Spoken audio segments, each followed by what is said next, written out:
하나님을 믿기보다 하나님을 위해 일합니까? 에스겔 37장 3절. 믿기 힘들지만 사실이 그러합니다. 우리가 흔히 범하는 신앙의 오류 가운데 하나는 하나님을 신뢰하기보다 내가 무언가를 하는 것이 쉽다고 생각하는 것입니다. 내가 바쁘게 무언가를 하고 있으면 성령께서 역사하실 것이라고 착각합니다. 바로 이러한 이유로 하나님과 함께하는 사역자가 너무나 적고 주님을 위해 일하는 사역자가 그렇게 많은 것입니다. 하나님을 믿기보다 하나님을 위해 일하겠다는 것입니다. 우리가 뭔가를 자꾸 하려고 하는 이유 중 하나는 하나님을 진정으로 신뢰하고 있지 않기 때문입니다. 우리 안에서 하나님께서 행하시는 일이 얼마나 믿기 어려운 일인지 모릅니다. 하나님께서 우리를 위해 어떤 일을 하셨는가를 망각하는 만큼 우리는 사람들에게 실망합니다. 정말로 너무나 크신 하나님의 능력과 은혜를 경험해서 나 자신이 변했다면 어떻게 내가 만나는 사람들에게 실망할 수 있겠습니까? 하나님은 우리가 있는 그대로 하나님 앞에 나와 하나님의 은혜로 믿기를 원하십니다. 에스겔이 골짜기에서 환상을 보았을 때 하나님께서 마른 뼈들을 가리키며 살 수 있겠느냐라고 물으셨습니다. 얼마나 믿기 어려운 일입니까?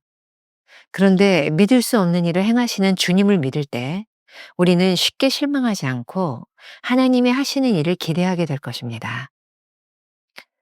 만일 하나님의 은혜가 없었다면 당신의 모습이 어떠했을지를 성령이 보여주신다면 당신은 그 어떤 범죄자라 할지라도 당신이 타락할 수 있는 타락의 절반도 안 된다는 사실을 깨닫게 될 것입니다. 믿기 힘들지만 사실입니다. 하나님께서 마른 뼈들이 살아날 수 있냐고 물으셨을 때 믿기 힘든 질문이지만 하나님은 그렇게 하셨습니다. 우리를 향해 한없는 은혜를 베푸시고 마른 뼈다귀와 같은 우리를 살리신 하나님을 믿는다면 그 하나님의 능력이 다른 누군가에게도 동일하게 일어난다는 사실을 믿게 될 것입니다. 김병삼 목사의 매일 만나 365, 오늘은 6월 1일 하나님을 믿기보다 하나님을 위해 일합니까? 라는 제목으로 말씀을 나누어 보겠습니다. 이런 주제로 시작하죠. 믿기 힘들지만 사실이 그러합니다. 오늘 묵상의 원 제목은 믿기 어려운 질문, 영어로 더 staggering question이라고 되어 있습니다. 무엇이 그리 믿기 어려운 질문일까요? 어떻게 죄인이 성도로 변화되고 어떻게 망가진 인생이 바로 설 수 있을까요? 이러한 문제의 답을 우리는 알지 못합니다. 오로지 주님만이 하십니다. 우리가 가지고 있는 종교적 상식은 물론 성경을 더 읽고 더 묵상한다고 해서 가능한 일이 아닙니다. 우리가 흔히 범하는 신앙의 오류 가운데 하나는 하나님을 신뢰하기보다 내가 무언가를 하는 것이 쉽다고 생각하는 것입니다. 그래서 내가 바쁘게 무언가를 하고 있으면 성령께서 역사하실 것이라고 착각합니다. 챔버스의 말입니다. 바로 이러한 이유로 하나님과 함께하는 사역자가 너무나 적고 주님을 위해 일하는 사역자가 그렇게 많은 것입니다. 하나님을 믿기보다 하나님을 위해 일하겠다는 것입니다. 우리가 뭔가를 자꾸 하려고 하는 이유 중에 하나는 하나님을 진정으로 신뢰하고 있지 않기 때문입니다. 하나님은 어떤 분이실까요? 챔버스가 오늘 우리들에게 묻고 있습니다. 하나님은 진짜 우리가 할 수 없는 일을 하실 수 있는 분이신가요? 여기에서 오늘의 제목, 믿기 어려운 질문이 등장합니다. 우리 안에서 하나님께서 행하시는 일들이 얼마나 믿기 어려운 일인지 모릅니다. 챔버스가 말합니다. 하나님께서 우리를 위해 어떤 일을 하셨는가를 망각하는 만큼 우리는 사람들에게 실망합니다. 정말로 너무나 크신 하나님의 능력과 은혜를 경험해서 나 자신이 변했다면 어떻게 내가 만나는 사람들에게 실망할 수 있겠습니까? 하나님 앞에 서 있는 우리의 모습이 어떤가요? 그리고 어떠해야 할까요? 찰스 스펄전 목사님이 구원의 은혜라는 책을 썼는데 여기에 복음 앞에 서야 하는 우리의 태도에 대해 아주 좋은 예를 하나 가지고 설명하고 있습니다. 읽어드리죠. 얼마 전 한 유명한 미술가가 자기가 살고 있는 동네를 그리는데 그 그림 안에 그 동네에서 잘 알려진 인물을 넣어 기념을 삼고자 했습니다. 그리하여 이 미술가는 동네 사람들에게 잘 알려진 청소부 한 사람을 택했고 그 남루한 차림의 청소부가 잘 어울릴 만한 적당한 장소도 골라놓았습니다. 그리고 이 미술가는 청소부에게 나의 화실에 오셔서 내 그림의 모델이 되어주시면 후한 보수를 드리겠습니다 하고 말하죠. 이 청소부는 약속대로 다음 날 아침 일찍 화실로 나왔지만 다시 자기의 일터로 보내주고 말았습니다. 왜냐하면 그는 깨끗이 면도하고 머리도 단장하고 또 말끔한 옷차림으로 왔기 때문이었습니다. 미술가에게는 그 그림의 배경에 어울릴 청소부가 필요했지 말끔한 신사가 필요하지 않았다는 것이죠. 이와 같이 복음도 우리 죄인으로서의 당신을 기다리는 것이지 그 외에 다른 모습으로 오는 것은 환영하지 않습니다. 스스로의 개혁을 기다리지 말고 속히 구원받으러 나오르는 것입니다. 하나님은 경건치 아니한 자를 의롭게 하십니다. 우리가 잘 아는 말씀이죠. 우리가 아직 죄인 되었을 때에 하나님께서는 우리를 위해 죽으셨고 우리를 구원해 주셨어요. 하나님은 우리가 하나님을 위해 무언가를 하는 것보다 있는 그대로 하나님 앞에 나와 하나님의 은혜를 믿기를 원하십니다. 사실 오늘 묵상은 번역된 제목과 본문 말씀 사이의 연결이 명확하지 않아 보입니다. 몇 개의 다른 주제가 연관성 없이 이어져 있는 것처럼 보이기도 합니다. 제가 좀 많은 시간을 들여 묵상하면서 이 본문과 연결을 시켜보았습니다. 에스겔이 골짜기에서 환상을 보았을 때 하나님께서 마른 뼈들을 가리키며 살 수 있겠느냐고 물으셨습니다. 얼마나 믿기 어려운 일입니까?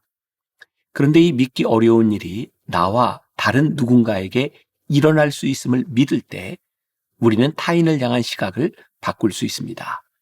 조금 전에 인용했던 말이죠. 이렇게 믿을 수 없는 일을 행하시는 주님을 믿을 때 우리는 쉽게 실망하지 않고 하나님이 하시는 일을 기대하게 될 것입니다. 우리가 만일 누군가에게 실망한다면 우리 안에서 하나님이 행하신 영적인 역사를 아직 체험하지 못했기 때문이 분명한 것 같습니다. 에스겔 37장 13절에 보면 내 백성들아 내가 너희 무덤을 열고 라는 말씀이 있습니다. 하나님을 떠난 백성을 향한 하나님의 경고입니다. 그런데 그것이 바로 우리의 모습입니다. 챔버스의 글입니다. 만일 하나님의 은혜가 없었다면 당신의 모습이 어떠했을지를 성령이 보여주신다면 실제로 하나님께서는 성령이 역사하실 때 그렇게 하십니다. 당신은 그 어떤 범죄자라 할지라도 당신이 타락할 수 있는 타락의 절반도 안 된다는 사실을 깨닫게 될 것입니다. 믿기 힘들지만 사실입니다. 하나님께서 마른 뼈들이 살아날 수 있냐고 물으셨을 때 믿기 힘든 질문이었지만 하나님은 그렇게 하셨습니다. 하나님은 우리를 살리셨고 다른 사람들도 살리셨습니다. 우리 안에 그 커다란 하나님의 은혜가 임함을 믿을 때 우리는 타인을 향한 하나님의 놀라운 은혜도 믿게 될 것입니다. 성령께서 끊임없이 이 믿을 수 없는 사실을 깨닫게 하십니다.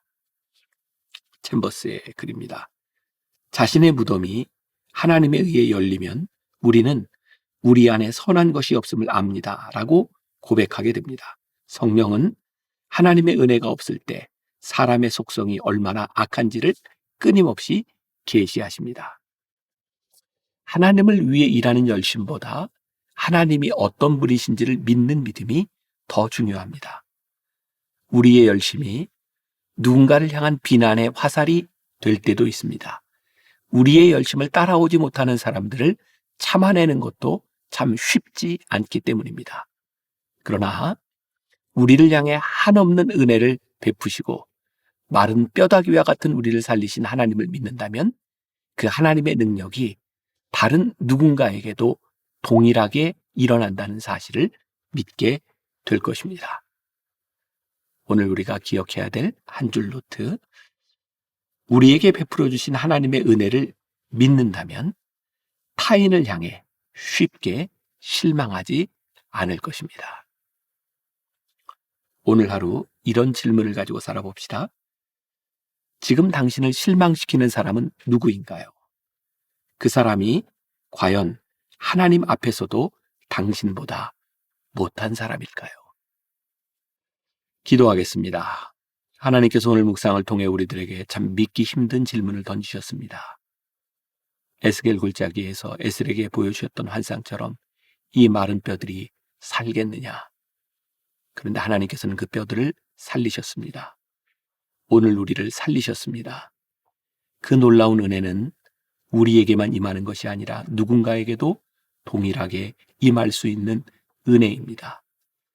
믿을 수 없는 이 질문을 우리들이 믿는다면, 우리에게 임한 은혜를 고백한다면 누군가에게 임할 은혜도 우리들이 고백할 수 있지 않겠습니까? 주님, 이 땅 위에 살아가며 우리의 확신을 가지고 우리의 열심을 가지고 누군가를 비난하거나 누군가를 모욕하는 사람들이 아니라 오늘 그들에게 임할 하나님의 은혜를 기억하며 우리들에게 베풀으실 은혜를 기억하며 함께 할 수 있는 사람, 주의 은혜를 함께 고백할 수 있는 거룩한 주의 백성들이 되게 하여 주옵소서. 예수님의 이름으로 기도했습니다. 아멘. 우리에게 베풀어 주신 하나님의 은혜를 믿는다면 타인을 향해 쉽게 실망하지 않을 것입니다.